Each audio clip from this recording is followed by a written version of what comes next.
So we were talking about self-care and taking care of our health, and I absolutely 100% believe that. I think if we feel good in our bodies, it's going to translate to other parts of our life. So if your big goal is just drink half your weight in water, yes, that is what I'm working. That's what I'm working on, because I'm such a coffee addict that I'm not getting enough water probably, and even with all the exercise that I do, I'm not drinking enough water.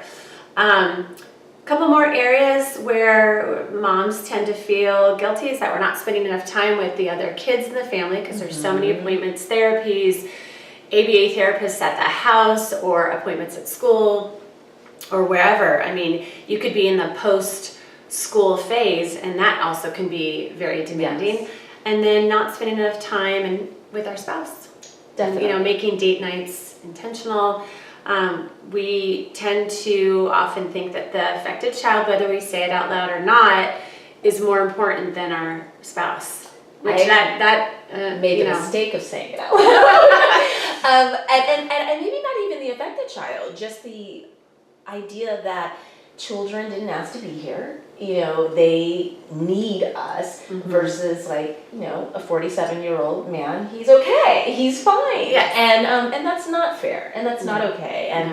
And we love our husbands, and they're such a valuable part of this discussion. And so I have tried to be more intentional about making sure that I acknowledge the time that we need together. Yes. And during that time, because that's the other thing, we've tried to carve out the time, but then I spend the time updating on the kids. And so I don't know if that's so romantic. I know. Really? The date night is spent. I know. It's like you have to make a deal. We're not talking about kids' schedules or calendars. I mean, I've pulled out a calendar, you know, at a restaurant. Right. And so I'm working. I'm work in progress. But our spouses, I'm sure don't get enough time and maybe even enough space to share how they feel about this unique journey. Absolutely.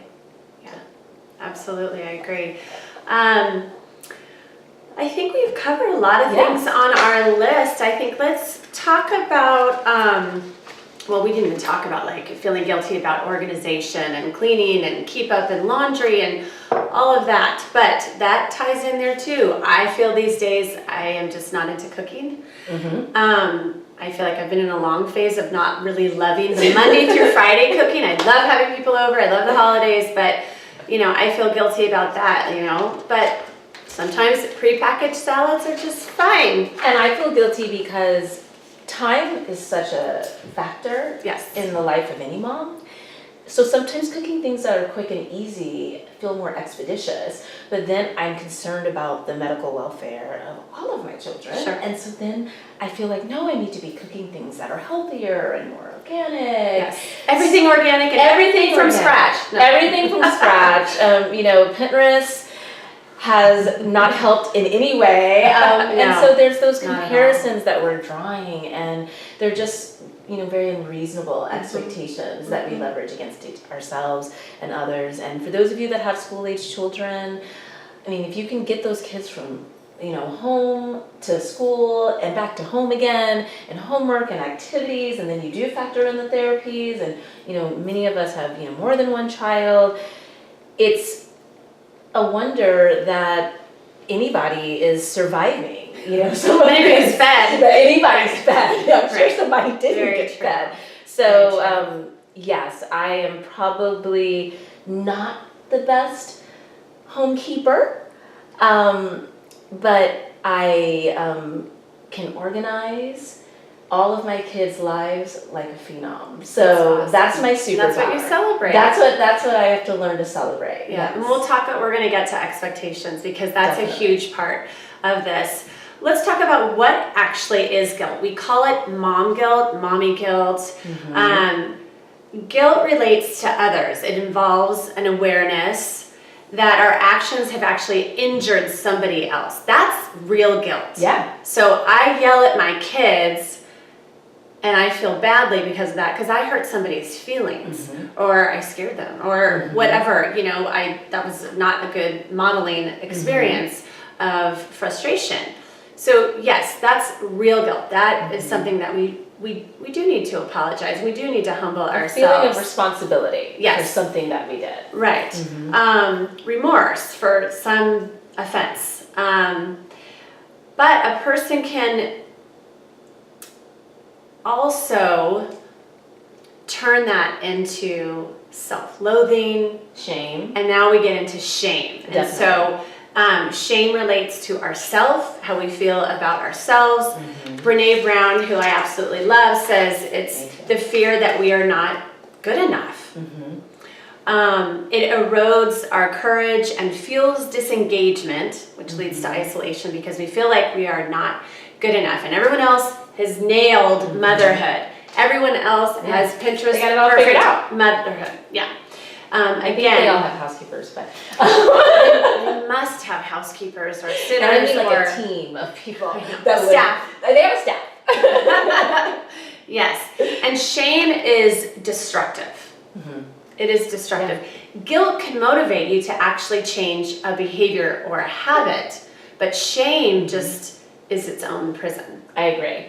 And I think that when you look at moms who've had children that were born with whatever sort of challenge, I think the guilt can go as far back as the birth plan kind of gone awry. You know, we have this vision for how everything is supposed to be. Yes. And in many cases, a medical diagnosis has nothing to do with what the mother did or didn't do, or even what happened in the first few weeks after the child was born. Sure. And, but I think because as moms, we identify as inherent protectors of our kids from the earliest stage, from you know, the onset of conception. It was our job. That that's where the guilt tips over to shame. You know, because that's something that was very much outside of our control. Absolutely. The guilt, yes, if I yell at my kid unreasonably for something outside of, you know, disproportionate to what they did, I'm responsible for that. But a rare condition impacting the nerve behind my son's left eye. No, that has nothing to do with you. Not responsible for that. No. And yet, in society, we inherit that sense of responsibility. And I think that's where the guilt tips over to shame. I agree. And we start to draw comparisons. We begin to self-loathe. We question our identity as mothers. And that's a slippery slope to depression, to lack of self-care, because, you know, why care about yourself at that point? You're cycling into this phase of, I just have to fix this thing that I supposedly caused when we didn't. Right, absolutely. Absolutely. I think it's really, really important what we're saying is to distinguish between guilt and shame. Yes. Is it guilt or is it shame that we carry around? Like we said, guilt can motivate you. In a positive way. Shame paralyzes you. It's debilitating. Well said. I think we've touched on expectations a few times. So I think that is a huge part. I think we should definitely mention that role. And many of them are self-imposed.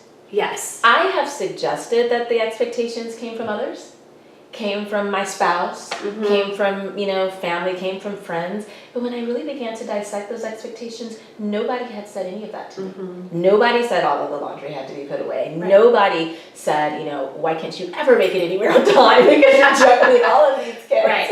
Nobody has said that to me. My internal voice is saying that to me. I have these expectations that I have drawn from, I don't even know, like almost childhood television shows or something. I mean, when I was in college, you know, my friends still tease me. I had all 5 of my kids' names picked out.